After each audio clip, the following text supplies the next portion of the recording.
I bet you've heard that song, Here We Go Again, and that applies to me today. So this is Scott Law, the world's oldest vlogger, and here we go again.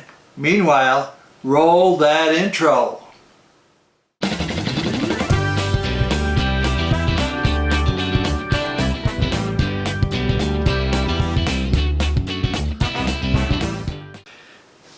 Well, a friend of mine, Chad, you may have met him on some previous videos that I've done. He went out and got on clearance a Hype IFX HD 1080 camera. It also, action camera, it also sells under the name Vibe 1080p also. So he asked me to check it out against my little GoPro. I've got the Hero 7, I don't have the new Hero Black. He paid $24, which isn't bad at all. I paid a lot more than that for this. So he asked me to check it out. Well, I did a total unboxing of it, right from scratch. Then I went back and watched the video. Blurry, could not watch it. So you can't re-unbox it. But if you want to watch an unboxing video, they're not hard to find. Just go on YouTube. Unbox Hype HD 1080p or Vibe HD 1080p, and you'll see what comes in the kit. But I want to talk about what's the difference between a $24, or I see it sells a lot for $30, but I've also seen it at even less than $20 as I looked around for it for some more information on the internet. What's the difference between the two cameras? So I wanted to do a comparison. Now I'm mostly interested in this for video, so I didn't do any still ones. So this goes obviously at 1080p. You can set it to PAL for overseas, or if you're here in the US, you can set it to NTSC. I am assuming, because it doesn't say anywhere that I could see, that the frames per second at NTSC is 30 frames per second. You cannot adjust that. On the GoPro you can go up to 4K, and you can also go up to 240 frames per second, but not in 4K. 1080 is the highest you can get, and get 240 frames per second. I usually shoot at 1080 24 frames per second or 60 frames per second, and on special occasions I might go to 120. I've never tried 240. Anyway, I'm going to take you now to where I went out and actually did a comparison between the two, so that you can see the difference between a $24 or $30 camera and what I originally paid. I think was, I got it on a good sale for $300. It was selling typically for $379 to $400. So we're going to show you the comparison between those two. So let's go for it. I thought before I headed out I would show you my configuration here so you know what you're looking at. So I've got the little Hype over here, the GoPro on this side, so when you're looking at it you should be looking at the Hype on this side and the GoPro on this side. And it stopped snowing, and it's just above freezing out there, so there isn't any snow on the ground. So we're just going to go for a little walk around, look at some things, and see how it comes out. So let's go do that now. I thought do a little selfie mode here while I'm driving down to a local park. It's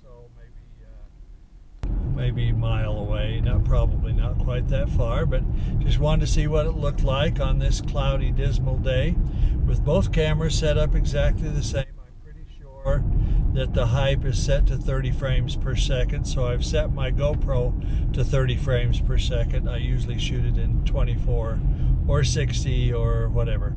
But anyway, so just wanted to give you a look at this angle of it as I drive down the road. We get the shakes and the movements as we go. All right, we're here at the park, and tried to adjust these cameras as close as I can to seeing about the same thing.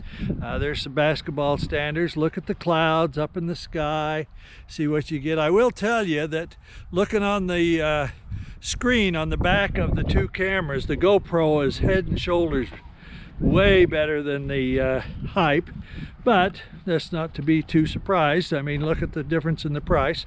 I see that some of the snow has stuck around here in the playground area because there's no kids running around, and the chips that they use is obviously colder than the grass out in the other area. So let's get in here, get some kind of detailed stuff, and see what we get. We're gonna get in some close as we go through there. I don't know if you can see the drops, how much detail, how good a focus we're getting here. Also the shake, obviously, because I'm just walking around holding this in my hand, and seeing the color differences as we see the green and the browns on these toys back here at the climbing wall, the blues on the slides. So this really should give you some pretty darn good idea, both in shake, also in audio, as you listen to me as we come in on these toys. The ropes here in this fun item. So lots of fun toys for the kids to play on, and it also gives me some real good sample on the video. I think we'll close that out. We should have some really good ideas. What did you think on the comparison?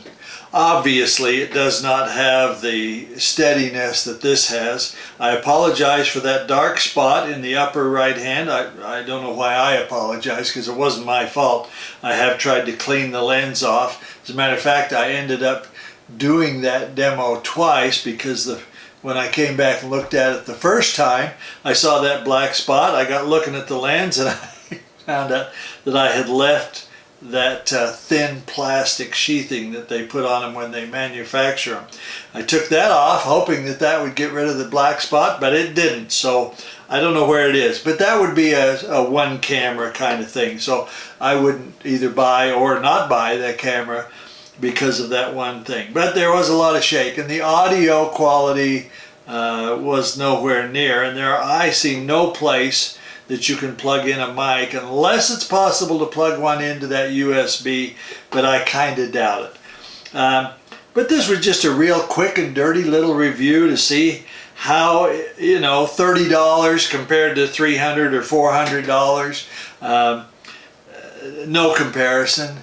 But are there uses for this? Certainly there are uses for this. Some people can buy this, and for their particular uses, if they set it up on a tripod, don't try to handhold it and get all the wiggle and stuff, it might be perfectly fine. The artifacting when it was close up was horrible, but maybe you'll never shoot one close up like that.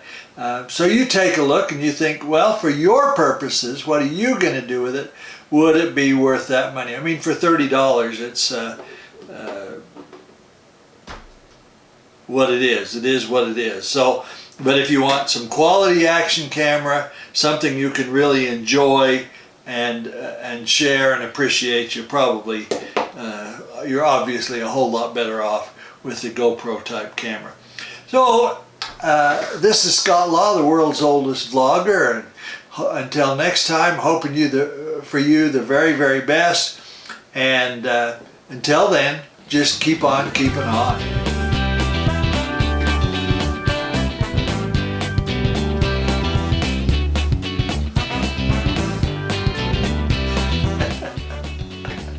Make sure you subscribe and hit that like button, and come on back and see us again for some more exciting and fun stuff.